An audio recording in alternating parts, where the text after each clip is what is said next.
With us today is Attorney General Pam Bondi. I spell P-A-M-B-O-N-D-I, U.S. Department of Justice. Federal Bureau of Investigation Director Kash Patel. I spell K-A-S-H-P-A-T-E-L, U.S. Department of Justice. Vice Admiral Nathan Moore. I spell N-A-T-H-A-N-M-O-O-R-E, Commander, U.S. Coast Guard, Atlantic Area. Lieutenant General Evan Pettis. I spell E-V-A-N-P-E-T-T-U-S, Military Deputy Commander, U.S. Southern Command. And Captain Thomas Rodzevich. I spell T-H-O-M-A-S-R-O-D-Z-E-W-I-C-Z, Commanding Officer of U.S. Coast Guard Cutter James. We will begin with brief statements from these leaders, and then we'll open the floor to your questions. Following the speaker's remarks, we have about 10 minutes during which media may ask one question and one follow-up to allow for other outlets to have an opportunity. At the conclusion of the press briefing, our public affairs staff will also be available to assist with any follow-on inquiries or further needs. For those unable to join us today, we will publish a press release with imagery and information about the James's interdiction operations later today. I request that any questions you may ask are focused on the Coast Guard's drug interdiction operations and the cutter James. I know that we have several leaders here today, and you may have other questions for them, and we are happy to refer those to the appropriate authority to be answered at another time. But we invited you here today for the James offload. Thank you, and it is now my pleasure to introduce the U.S. Attorney General, the Honorable Pam Bondi. Thank you. Gentlemen, thank you. Cash, thank you. Director Patel, and I've got Acting U.S. Attorney Greg Kehoe, Middle District of Florida behind me.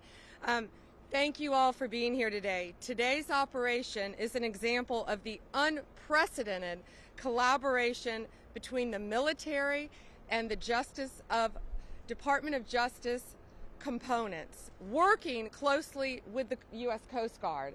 And look at all these great men and women in the Coast Guard. Thank you so much for your dedication. This is a textbook example of the Justice Department supporting the fight against violent crime. These drugs are worth over $500 million. Almost 45,000 pounds of cocaine, pure cocaine, uncut, and 3,800 pounds of marijuana. Congratulations again to the Coast Guard. You have done incredible work, Admiral, and your team, Captain, in securing these drugs. This team, with all the agencies I just mentioned, used drones, aircraft, and ships to interdict the traffickers off the coast of Peru, Ecuador, and the Galapagos Islands. What they did saved countless American lives, countless lives. This cocaine would have been distributed throughout our country and perhaps throughout our world. 11 separate prosecutions will take place as a result of this, and they will be prosecuted in the Middle District of Florida. These defendants will be held accountable for bringing this poison into our country. I always say if we can save one life, we have done amazing work. And today we have saved thousands and thousands of lives as a result of this incredible cooperation. We believe two cartels, CJ&G and Sinaloa, were heavily tied to these shipments. This is a major blow to their financial operations and their efforts to distribute drugs throughout our country. It's an example of a prosecutor-led, intelligence-driven approach to stopping these criminal enterprises in their tracks. DOJ and all of the agencies involved will continue to dismantle this transnational criminal organization, lock these criminals up, and keep our country safe. The drugs that you have seen today will no longer destroy lives. They will help us lock up the criminals. Thank you all, and it is my honor to introduce the Director of the Federal Bureau of Investigation, Kash Patel.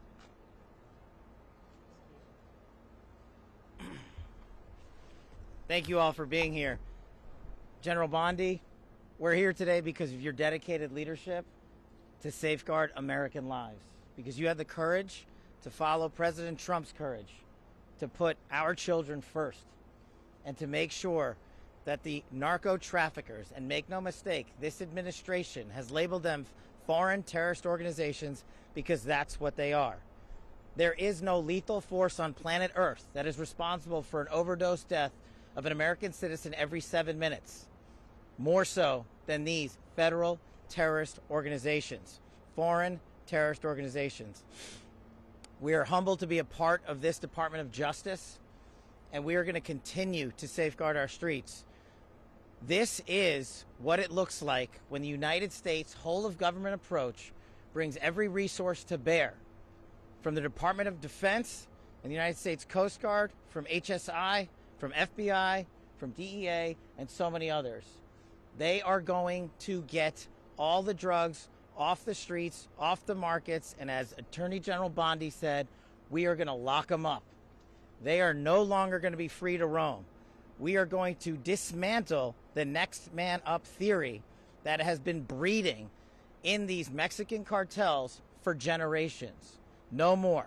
We are here today because of your brave work. The men and women of the FBI that I lead, I'm humbled and honored to be here in South Florida, where I spent so much of my career before I moved to Washington, D.C. And looking around, I'm awe-inspired by the fact that when you take the rules and regulations that blockaded these brave men and women of law enforcement military and you unshackle them, then you should look at this seizure and you should see how much it multiplies and see how many children and how many young adults and how many adults' lives that we have just saved. They did it. We're fortunate to be their leaders. We're humbled to be here. And you will see this happen across the country, because this is not a one-off for General Bondi. She has made this a mission priority, and the FBI will follow in every corner of this country and every square centimeter of this planet to eradicate the narco traffickers and the foreign terrorist organization that are killing American citizens. They will be held accountable. We will take preventive measures, and we will scour the ends of the earth to find every single one of them. Thank you so much for being here today.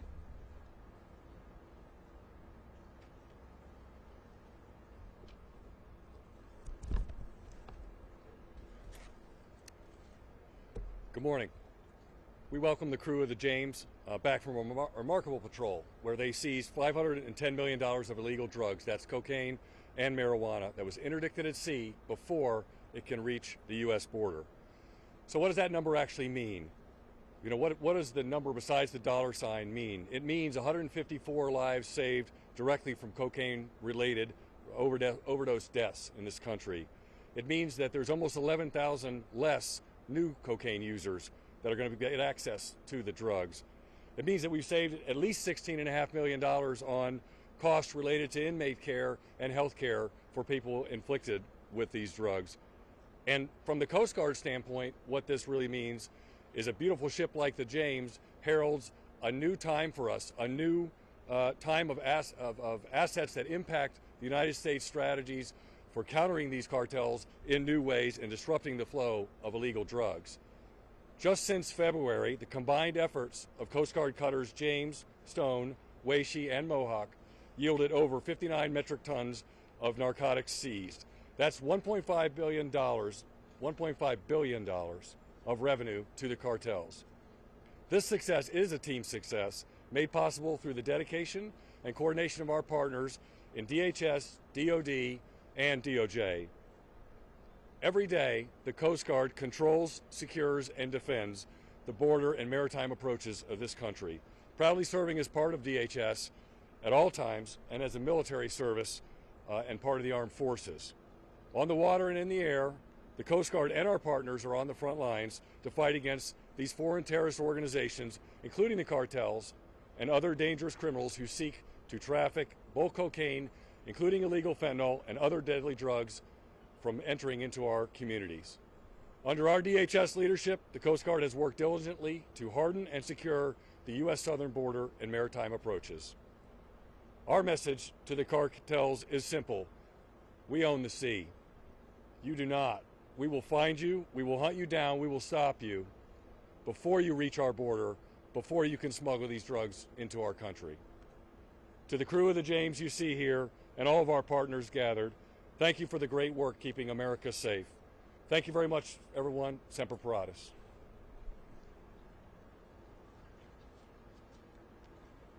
Good morning, ladies and gentlemen. It's a privilege to be here today representing Admiral Alvin Halsey in U.S. Southern Command. And first, I just want to say thank you. Attorney General Bondi, Director Patel, Admiral Moore, Captain Rodzovich, my apologies, and to the crew of the James, the brave men and women of the crew of the James. It's a real privilege to stand with you today. You know, the most fundamental duty of a DoD organization like U.S. Southern Command is to defend the United States against threats and defend her people, defend her Constitution. But this is a threat that by law, policy, design, DoD can't get after alone. It takes a team, and it's a privilege to be part of this team. You've heard the facts of what these amazing men and women have done, what the organizations that these amazing leaders have accomplished. But I just want to say thanks. You know, it is amazing to watch in action the machine that is our government interagency getting after this problem set. I think it starts and ends with the Department of Justice. The intelligence that we get from the prosecutions, the intelligence we get from the FBI, intelligence we get from other sources, tips and cues us to do the DoD detection and monitoring mission, and then we get the actions on the objective from the brave men and women of the James and crews like them. To grab those drugs and bring them back for further prosecution and investigation. And it's a virtuous cycle. It's an amazing thing to watch. At Joint Interagency Task Force South in U.S. Southern Command, it all comes together with the addition of 14 interagency partners and law enforcement and defense representatives from 21 partner nations. This is an incredible achievement, an incredible whole of government and partner nation accomplishment. So I'm just proud to be here today and to say thanks to the brave men and women defending our nation. Thank you.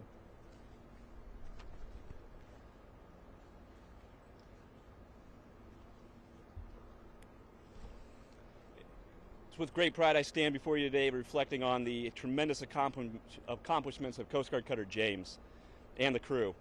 What you see today is a result of the crew executing an unprecedented pace at sea of interdictions. In only 56 days in theater, James interdicted 11 drug smuggling vessels, seizing over 22 metric tons of cocaine and marijuana, and apprehending 34 narco traffickers. In all my years working in this vital mission, I have never witnessed such substantial results in such a short amount of time. What is not on display, though, is the incredibly challenging work done by our crew that went into these interdictions. We patrolled an area the size of the continental United States, finding the narco-terrorists' tiny, drug-laden vessels across the vast waters of the Eastern Pacific is equivalent to finding the proverbial needle in a haystack. But the crew of the James showed narco-terrorists that we will find them. We show them that they are no match for the professional competence, technical expertise, and operational prowess of the James crew. We sent a message loud and clear that we can and that we will continue to stop them bringing harm and devastation to our border. Or as my ops boss would like to say, you can run, but you can't hide. Alongside our permanent party crew members, it's important to mention those who deployed with us, our law enforcement detachment, pilots and air crew, intelligence professionals, and the operators of our unmanned aircraft systems. Together, we are James, a team of teams. This team of tirelessly dedicated professionals traded time with family and friends to carry out our vital mission, stopping the flow of illegal drugs, cutting off profits that fueled deadly fentanyl trade, and ultimately protecting American communities and families from unimaginable heartbreak. This crew represents the best of the best, and I'm incredibly proud to serve with all of the dedicated professionals that deployed on James this patrol. Thank you for your time.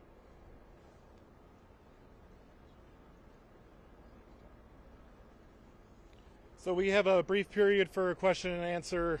Before we open up the question and answer, I'll ask that you raise your hand and then we'll call on you. Please state which speaker your question is for, what your name is, and which media outlet you're from. And again, as a reminder, we invited you here for the contraband offload, so please keep the questions on topic. related to the interdictions of maritime interdictions of contraband at sea. So with that, I'll ask a first question over here. Yes, sir.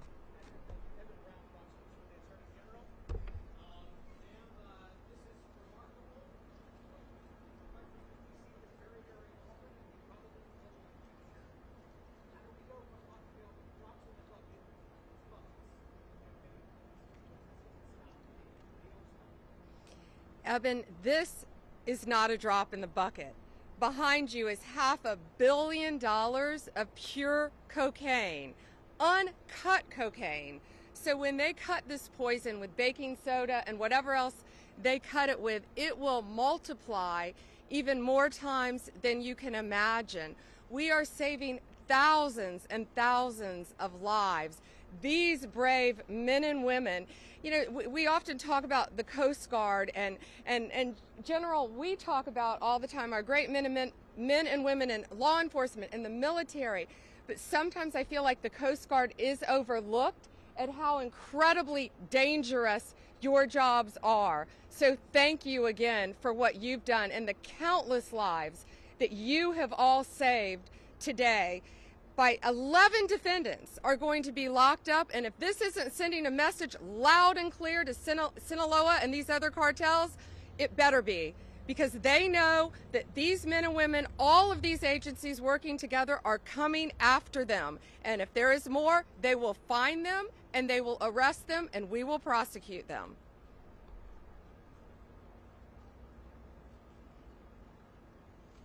Thank you. Next question. It's in the middle right here.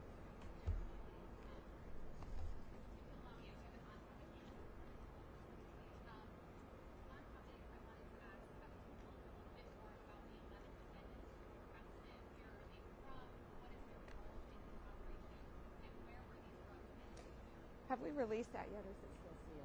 Have we released anything about the defendants? Yeah. Still sealed, I'm sorry, about the 11 defendants. But they are tied to the 2 cartels that we mentioned.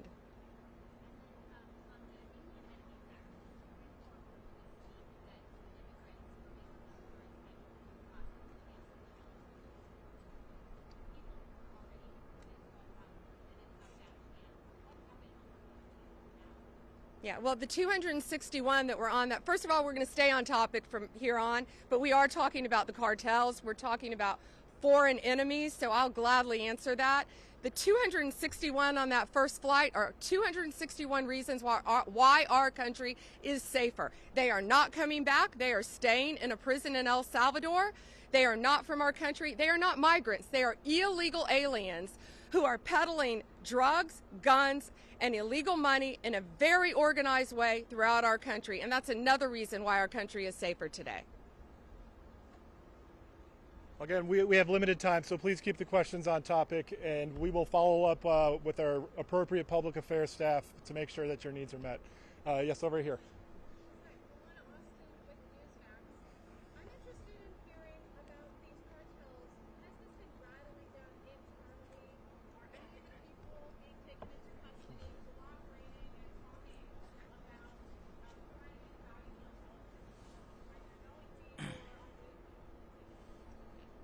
As the team mentioned, it is changing the dynamic.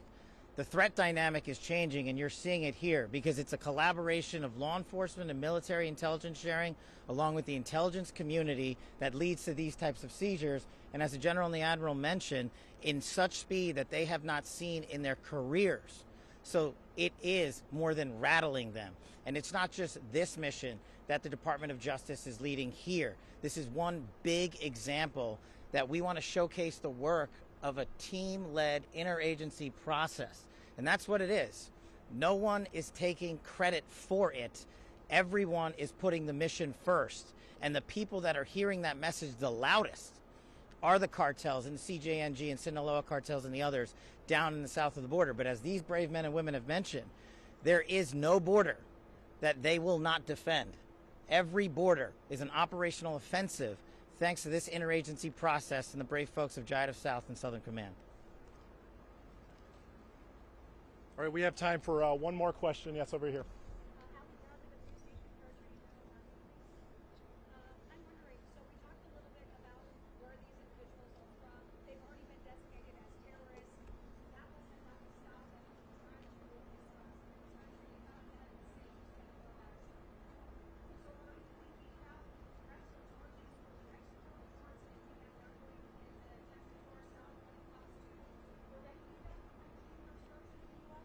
Well, I think this sends a very loud message today, Ali. Sinaloa, all these gangs, TDA, MS-13, the cartels, all of the cartels throughout the world, I would think they're pretty frightened right now based on what's behind us, based on 11 defendants in custody as a result of this one bust, because it's all of these agencies standing behind me, working hand in hand with Homeland Security to get them off our streets. You're seeing what's happening.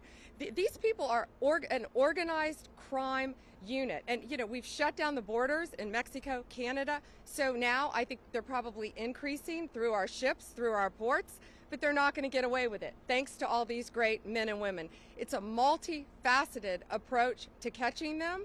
As I said, using drones, using aircraft, using any technique available to our military, to Homeland Security, to the FBI, to the DEA, to all of these agencies working together. We are ahead of them. We are going to stop them. And whenever possible, we're going to lock them up forever or get them out of our country to keep Americans safe. That was Donald Trump's directive on day one when he got elected. Keep America safe, make America safe. And that's what all of these people standing here today are doing. Thank you. That concludes today's press briefing. If you have any other follow-up questions, a member of the U.S. Coast Guard Public Affairs staff can help meet those. We also will have a news release that will be published this afternoon that summarize all the events, as well as has photographs and videos for each of you to access. Thank you very much.